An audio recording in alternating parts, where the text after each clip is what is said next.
A gente vai dar continuidade à aula passada. Então eu falei para vocês no final que o Pompeu havia fugido para o Egito, né? Mas tem alguns detalhes que eu preciso falar antes dessa fuga dele para o Egito. Então lembrando que o Júlio César estava no encalço do Pompeu e agora o Júlio César dependia de uma vitória contra o Pompeu para finalmente assumir o poder sozinho em Roma. Pompeu fugiu para o Egito depois de ter sido perseguido pelo Júlio César. Mas no meio tempo, tem algumas coisas que eu não falei na aula passada, que aconteceram algumas batalhas, que eu vou falar agora para vocês rapidamente. Em primeiro lugar, lembrando que lá na Espanha, na Península Ibérica, foi onde as tropas do Pompeu sofreram sua primeira grande derrota para as tropas do César.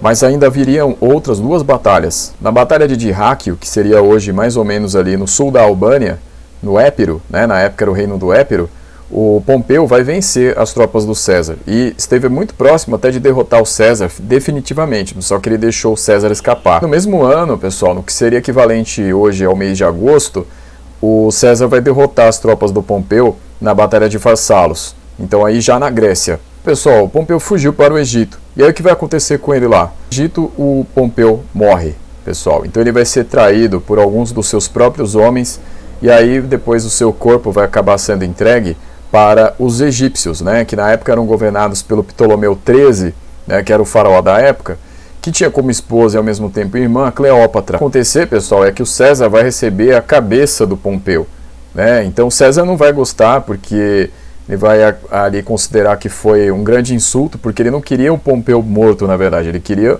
o Pompeu ali rendido, né? Ele não queria que o Pompeu fosse assassinado. Algumas coisas vão acontecer ali, algumas conspirações palacianas, e aí o que vai acontecer é que o Ptolomeu XIII vai acabar tendo que deixar a Cleópatra assumir o poder, e o Ptolomeu XIII depois vai acabar morrendo, né? Ele era um rei menino. O que vai acontecer é que César vai se aliar a Cleópatra, os dois vão ter um relacionamento, que vai acabar até gerando um filho depois, que vai ser o Cesarion. Figura famosa, vai aparecer em filmes depois, né?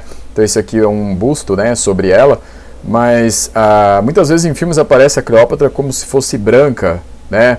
Como se fosse ali tivesse um rosto mais com nariz aquilino, né? Mais afinado, mas na verdade o rosto dela tinha feições completamente diferentes daquilo que se passa nos filmes. A Cleópatra ela vai ser o modelo ali de mulher na época que tinha liderança, né? Porque ela acaba se tornando a rainha do Egito, né?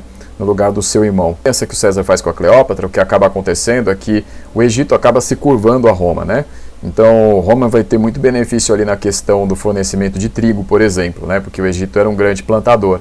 Com a morte do Pompeu, César passa a dominar a política romana completamente. Acumular títulos, esses títulos vai ser o de Pontífice Máximo, né? Que é o sujeito ali encarregado de ser o guardião da religião romana, né? Guardião ali de todo o panteão dos deuses, né? Que se acreditava em Roma, que vão sofrer influência nesse momento, pessoal, muito grande, dos gregos, tá?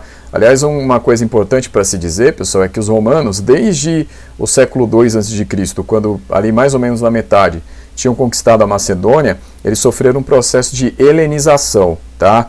Então é um processo aí de que os romanos passam a adotar valores da cultura grega. Então as elites de Roma passam a se helenizar. Então isso é importante também. Isso também entra no helenismo, tá? Essa questão aí de que Roma passa a cultuar os deuses que são praticamente os mesmos que os gregos acreditavam, só que com os nomes mudados, né? Então a gente sabe lá que, por exemplo, Zeus é Júpiter para os romanos, né? Ares é Marte, Atena vai ser Minerva e por aí vai, pessoal. Então vai ter essa mudança aí. E aí o Pontífice Máximo, né, ele cuidava dos rituais, por exemplo, né? Ele era o guardião ali dos costumes sagrados de Roma, né? Lembrando também, pessoal, que o próprio Senado romano era sagrado, tá? Então o César ele atingiu o cume dessa posição aí sacra. Além disso, pessoal, o César vai alcançar o posto aí de ditador perpétuo, ou seja, enquanto ele estiver vivo, ele vai ser o ditador de Roma. Isso ele vai ser cônsul vitalício, ou seja, enquanto a vida dele durar, ele vai ser cônsul, que aí quer dizer que ele vai ter a seu dispor todas as tropas de Roma. Tem o cargo de censor vitalício, que dava ao poder do César de manipular as listas do Senado. Então o Senado ele vai se enfraquecer. César vai ter algumas medidas, né, em relação à administração de Roma. Pessoal, muitas obras públicas, né, muitos aquedutos, pontes, estradas, e isso vai ocupar bastante aí o contingente da plebe, deixar o povo satisfeito, né, o povo vai acabar dando muita popularidade para o César. E aí, pessoal, como há aí mais circulação monetária, né? Então a economia de Roma estava ali se estabilizando com César, ele vai acabar então diminuindo a distribuição gratuita de trigo, que era uma coisa que já acontecia desde o século II a.C., com o Caio Graco, né? Então o que acontece aí é que ele vai poder diminuir essa distribuição de trigo gratuita, porque agora ele pode organizar as finanças, já que há muita atividade aí de construção de obras e muito mais ocupações para a plebe. Então não é mais necessário manter tanto trigo gratuito. Pessoal, o ano bissexto, que é o ano de 366 dias a cada 4 anos, é introduzido na época de César também. E o calendário, né, vai ganhar aí o nome de calendário juliano, devido a ele, né, o mês de julho, em homenagem ao Júlio César. O Senado estava enfraquecido, César era popular, César estava ali exercendo o seu poder, né, e já estava com vários títulos aí dentro da política romana, e o Senado está cada vez mais incomodado. Os senadores, os patrícios principalmente, que não eram do Partido Popular, os patrícios que eram do partido dos optimates, vão acabar então se organizando. Pessoal, eles vão iniciar uma conspiração. Quem vão ser os principais líderes dessa conspiração? Então, o Bruto, que era um beneficiado político de César, então ele vai trair César, né? O Cícero, que era um filósofo, que tem aquela obra conhecida como Da República, né, que vai ser importantíssima. O Cássio, que era também aí um aliado do Bruto. Essa conspiração vai ser feita no sentido de tirar ali num determinado dia os aliados de César do seu entorno. Então César vai entrar sozinho no Senado praticamente, né? E aí vai ter lá os senadores esperando, algumas dezenas de senadores, né? E nesse dia, né, aí no ano de 44 a.C., vai acontecer o assassinato do César. César vai ser apunhalado por dezenas de senadores, atacado ali nas próprias escadarias do Senado romano. E aí o Bruto, né, que vai ser um dos últimos ali a golpear o César, e aí vai ter aquela frase, né, que muitos vão dizer que ele disse até tu, Brutus, mas isso de até tu, Brutus, foi o Shakespeare que disse lá na obra em que ele fala do César, né, porque é mais provável que o César tenha falado até tu, meu filho. Essas aí são algumas versões, né, mas o que importa é que César aí acabou sendo assassinado, né, e aí Bruto então acabou botando fim à ditadura do César. Só que Bruto, né, pessoal, também chamado de Brutus, ele acabou sendo perseguido pelo Marco Antônio, que era um dos aliados de César.